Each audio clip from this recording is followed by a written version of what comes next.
ಎಲ್ಲರಿಗೂ ನಮಸ್ಕಾರ. ಸೌಮ್ಯ ಕನ್ನಡ ವ್ಲಾಗ್ಸ್ಗೆ ಸ್ವಾಗತ.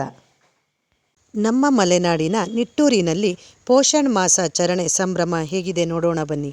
ಪ್ರತಿ ತುತ್ತು ಪೋಷಕಾಂಶವಾಗಿರಬೇಕು ಎಂಬುದೇ ಈ ಕಾರ್ಯಕ್ರಮದ ಮೂಲ ಉದ್ದೇಶ.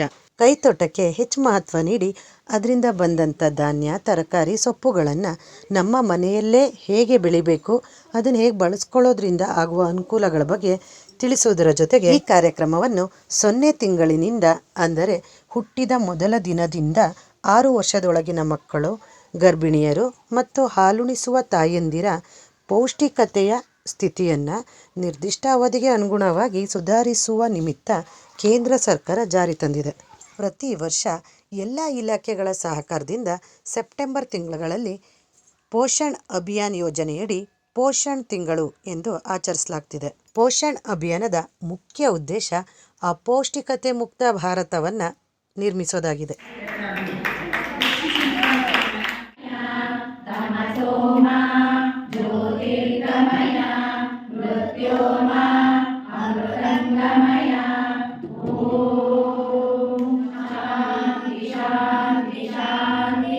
ಈ ಸಂಭ್ರಮಾಚರಣೆಯಲ್ಲಿ ಅಲಂಕಾರ ಹೇಗಿತ್ತು ಅಂತೀರಾ?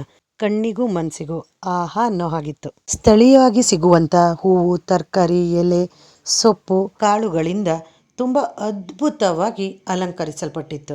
ಶುಚಿಯಾಗಿ, ರುಚಿಯಾಗಿ, ಪೋಷಕಾಂಶವುಳ್ಳ ಆಹಾರವನ್ನು ತಯಾರು ಮಾಡ್ಕೊಬರಕ್ಕೆ ಹೇಳಿದರು. ನಮ್ಮ ಗ್ರಾಮದ ತುಂಬ ತಾಯಂದಿರು ನಮ್ಮ ಮಲೆನಾಡಿನಲ್ಲೇ ಸಿಗುವ ಆಹಾರ ಪದಾರ್ಥಗಳನ್ನು ಬಳಸಿ ತುಂಬ ರುಚಿಯಾಗಿ ಮಾಡಿದರು. ಶುಂಠಿ ಲೇಹ, ಕರಿಬೇವಿನ ಚಟ್ನಿ ಪುಡಿ, ಬಾಳೆ ಹೂವಿನ ರೊಟ್ಟಿ, ಕಾಳುಗಳ ಸಲಾಡು, ತರಕಾರಿ ಸೊಪ್ಪುಗಳ ಸಲಾಡು, ಹೆಸರು ಕಾಳಿನ ಉಂಡೆ, ವಿವಿಧ ಬಗೆಯ ಚಟ್ನಿ ಪುಡಿ, ಹಲವು ಬಗೆಯ ಹಲ್ವಗಳನ್ನು ಮಾಡ್ಕೊಬಂದಿದ್ರು. ನಾವು ಬೆಳೆದಂಥ ಪಾಲಿಶ್ ಇಲ್ಲದೆ ಇರುವಂಥ ಅಕ್ಕಿ, ನಮ್ಮಲ್ಲೇ ಸಿಗುವಂಥ ತರಕಾರಿ, ಹಣ್ಣುಗಳು, ಸೊಪ್ಪುಗಳು, ಮುಂಜಾನೆ ಮುಸ್ಸಂಜೆ ಸೂರ್ಯನ ಕಿರಣ ನಮ್ಮ ಮೈ ಮೇಲೆ ಬಿದ್ದರೆ ಬೇಕಾದಂಗೆ ಡಿ ವಿಟಮಿನ್ ಸಿಗುತ್ತೆ. ನಮ್ಮ ಗ್ರಾಮದಲ್ಲಿರೋ ಗರ್ಭಿಣಿಯರಿಗೆ ಸೀಮಂತ ಕಾರ್ಯಕ್ರಮವನ್ನು ಮಾಡಿದ್ರು. ಗ್ರಾಮ ಪಂಚಾಯಿತಿಯರು, ವೈದ್ಯಕೀಯ ಅಧಿಕಾರಿಗಳು, ಎಲ್ಲ ಆಶಾ ಕಾರ್ಯಕರ್ತೆಯರು, ಅಂಗನವಾಡಿ ಕಾರ್ಯಕರ್ತೆಯರು ತುಂಬ ಚೆನ್ನಾಗಿ ಕಾರ್ಯಕ್ರಮನ ನೆರವೇರಿಸಿಕೊಟ್ರು.